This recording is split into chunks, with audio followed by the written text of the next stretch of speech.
Hello students, हमारा topic चल रहा है basic accounting concept. Basic accounting concept basic accounting concept में समझाया था। ये टॉपिक स्टार्ट होता लेसन 2, वो होता गैप से। हमारा टॉपिक स्टार्ट होता गैप। गैप का फुल फॉर्म क्या बताई थी मैंने? Generally accepted accounting principle.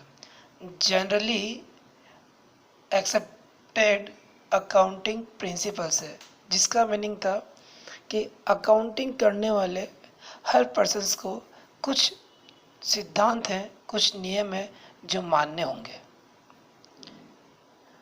सामान्य सिद्धांत हैं जो हर अकाउंटिंग करने वाले को मान्य होंगे, जिसके कारण यदि हर आदमी उन सिद्धांतों को मानता है, उन सिद्धांतों को यदि मानता है, तो सभी की अकाउंटिंग क्या होगी?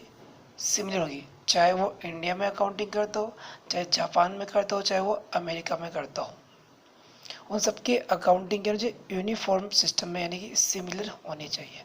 इसके लिए हमने कुछ रूल्स बनाए थे, कुछ कंसेप्ट बनाए, कुछ पॉलिसीज़ बनाई थी। तो वो रूल्स और गाइडलाइन क्या क्या थी, तो हम उसके बाद आगे बढ़ते हैं।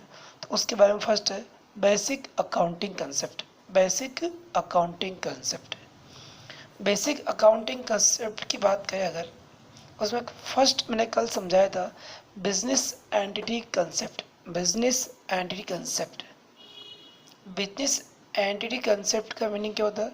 इस कंसेप्ट के अनुसार यह माना जाता है कि बिजनेस का ओनर एंड बिजनेस का ओनर और business are two separate entities. Business और बिजनेस का ओनर क्या होती है? सेपरेट एंटिटी, मतलब अलग अलग व्यक्ति हैं, अलग अलग एंटिटीज है। इसीलिए क्या करते थे, जब बिजनेस का ओनर बिजनेस में कैपिटल इन्वेस्टमेंट करता है, तो बिजनेस को क्या बोलता है? मेरे लिए लायबिलिटी है। क्या बोलता है? लायबिलिटी है, क्योंकि माल ओनर्स को फ्यूचर में रीपे करना है। बिजनेस द्वारा ओनर्स का फ्यूचर में वापस कैपिटल रीपे की जाएगी, तो बिजनेस ओनर्स की कैपिटल क्या लिखता है? लायबिलिटी के रूप में लिखता है। कुल मिलाकर बिजनेस एंटिटी कंसेप्ट ये बताता है बिजनेस और बिजनेस का ओनर और सेपरेट एंटिटी है, ये मानकर आपको अकाउंटिंग करनी है। सेकंड कंसेप्ट था money measurement concept. Money measurement concept में क्या होता है कि बिजनेस में केवल उन्हीं फाइनेंशियल ट्रांजैक्शन या केवल उन्हीं ट्रांजैक्शंस या हैपनिंग्स को रिकॉर्ड किया जाएगा जिन्हें मनी में मेजरमेंट किया जाता हो। जिनको मनी में मेजरमेंट नहीं किया जाता है, उनको हम लोग रिकॉर्ड नहीं करेंगे, अकाउंटिंग नहीं करेंगे। Next third going concern concept, यानी कि अकाउंटिंग करते वक्त हमें यह माइंड में रखना है कि हमारा बिजनेस कंटिन्यू कैरी आउट होगा, बिजनेस कंटिन्यू चलता रहेगा, बंद नहीं होगा। यानी नियर फ्यूचर में हम बिजनेस को वाइंड अप नहीं करेंगे, लिक्विडेशंस नहीं करेंगे। इस कंसेप्ट के अनुसार क्या, बिजनेस कंटिन्यू चलता रहेगा, कैरी आउट रहेगा। बिजनेस को हम नियर फ्यूचर में किसी प्रकार से बंद करने की कोई योजना नहीं है, कोई प्लानिंग नहीं है, कोई लिक्विडेशन नहीं करेंगे बिजनेस का, ना वाइंड अप करेंगे। आगे बात करते हैं अकाउंटिंग पीरियड कंसेप्ट। आज का टॉपिक है फोर्थ अकाउंटिंग पीरियड कंसेप्ट है। अकाउंटिंग पीरियड कंसेप्ट का मीनिंग क्या होता है? Span of time. एक बात बोलो, अकाउंटिंग में होता है स्पन ऑफ टाइम। क्या होता है? स्पन ऑफ टाइम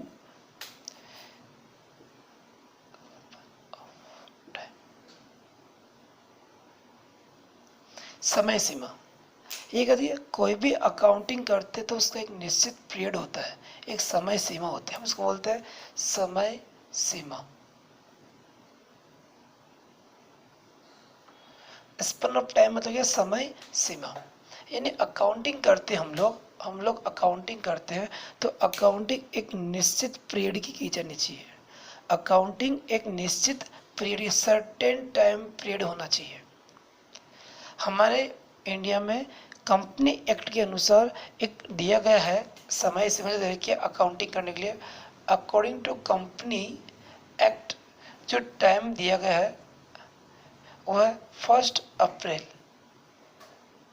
1 अप्रैल से नेक्स्ट ईयर की 31 मार्च। जो ये 12 मंथ का जो पीरियड है, 12 मंथ जो पीरियड है अकाउंट, और क्या बोलेंगे, अकाउंटिंग पीरियड। अच्छा, ऐसा क्यों किया जाता है? ऐसा क्यों किया जाता है तो सुनना ध्यान से एक बार,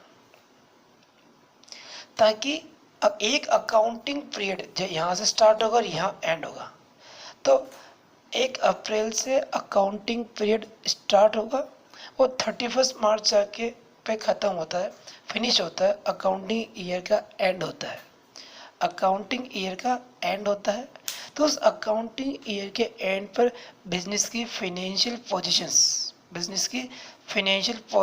मीन्स एसेट्स कितनी है, लायबिलिटी कितनी है, बिजनेस ने प्रॉफिट अर्न किया है, लॉस अर्न किया, उसकी जानकारी के लिए। ऐसा क्यों करते हैं? तो ये अकाउंटिंग पीरियड कंसेप्ट हमें यह बताता है कि अकाउंटिंग एक सर्टेन पीरियड की जानी चाहिए, अकाउंटिंग एक सर्टेन पीरियड की जानी चाहिए, और अकाउंटिंग पीरियड के एंड में हमें फाइनेंशियल पोजीशन की जानकारी,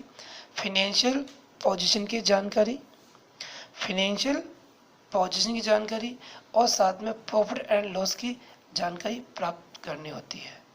तो हम सबकी अकाउंटिंग पीरियड जनरली हमारे इंडिया में कंपनी एक्ट के अनुसार कितना है, 1 अप्रैल से नेक्स्ट ईयर की 31 मार्च, यानी 12 मंथ। प्रेजेंट में हम लोग बात कर सकते हैं कितनी हो सकती है, 1 अप्रैल 2020 से स्टार्ट होकर नेक्स्ट ईयर की 31 मार्च 2020 तक। प्रेजेंट जो अकाउंटिंग पीरियड चल रहा है, प्रेजेंट जो हमारा अकाउंटिंग पीरियड है वो क्या है, 1 अप्रैल 20 से 31 मार्च 2021 तक चल रहा है। आगे बात करते हैं हम लोग। तो आपने आज एक नया टॉपिक देखा। क्या टॉपिक था हमारे पास? आपने एक नया टॉपिक देखा कि हमारे पास था अकाउंटिंग पीरियड कंसेप्ट। अब अकाउंटिंग पीरियड कंसेप्ट का मीनिंग क्या था सुने आप लोग। Accounting period refer to the span of time. Accounting period refer to the span of time. Accounting period refer to span of time at the end of which is financial statement of an enterprises are prepared.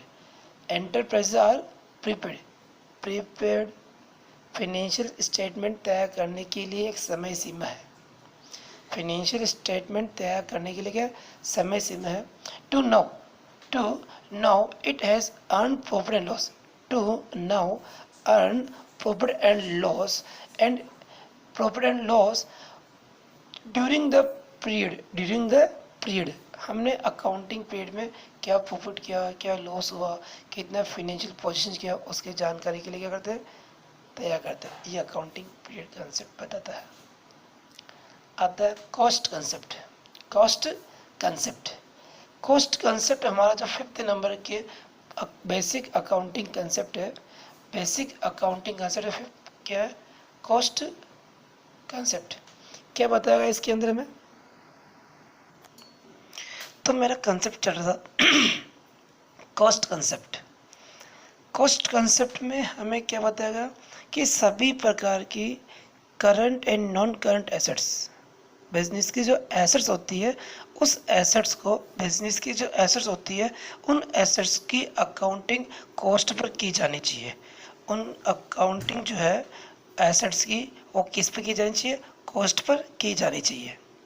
Cost में किसी business को जिस purchase price होती है, business में जिस किसी assets की परचेज प्राइस होती है उस परचेज प्राइस पर बिजनेस को क्या करनी चाहिए?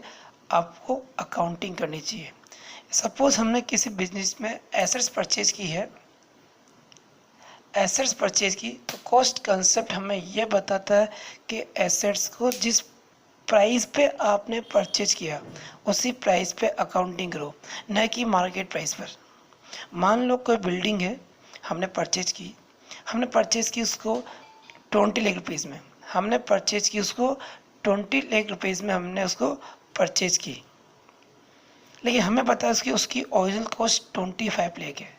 हमने परचेज की 20 लाख रुपीज़ में, बट उसकी जो परचेज प्राइस को मार्केट प्राइस वो कितनी है, 25 है। लेकिन हम 25 पे अकाउंटिंग नहीं करेंगे, हम अकाउंटिंग करेंगे परचेज प्राइस यानी कि 20 लाख पर। तो यह कंसेप्ट हमें यह बताता है बिजनेस की फिक्स एसेट्स हो या करंट एसेट्स हो, किसी भी प्रकार की एसेट्स हो, उसको यदि रिकॉर्ड करना है, उसकी अकाउंटिंग करनी है, तो always always always purchase price में की जानी चाहिए। अच्छा सर, परचेज प्राइस में क्या क्या इंक्लूड होता है, परचेज प्राइस में क्या क्या इंक्लूड किया जाता है? तो परचेज प्राइस में एसेट्स को परचेज करने के एक्सपेंसेस, साथ में उसको इंस्टॉल करने के एक्सपेंसेस, उसके अलावा उसको किसी के लाने के एक्सपेंसेस, फ्राइट, इस टाइप के जो भी खर्चे होते हैं बिजनेस में एसेट्स को फर्स्ट टाइम यूज़ करने तक के, बिजनेस में एसेट्स को यूज़ करने तक की जो कॉस्ट आती है, फर्स्ट टाइम यूज़ करने तक की सारी कॉस्ट क्या होगी, परचेज प्राइस में इंक्लूड की जाएगी। हम बात करते हैं कि कॉस्ट कंसेप्ट हमें बुक की लैंग्वेज में क्या बताता है। कॉस्ट कंसेप्ट हमें बुक की लैंग्वेज में क्या बताता है उसकी बात कर रहा था मैं, कि इसमें लिखा हुआ कि बिजनेस की all assets are recorded on the purchase price, क्या रिकॉर्डेड ऑन द, यानी कि बुक की लैंग्वेज में the cost concept refer that all assets are recorded in the books of accounts at the purchase price. Purchase price includes cost of installations, transporters, and making the assets ready to use.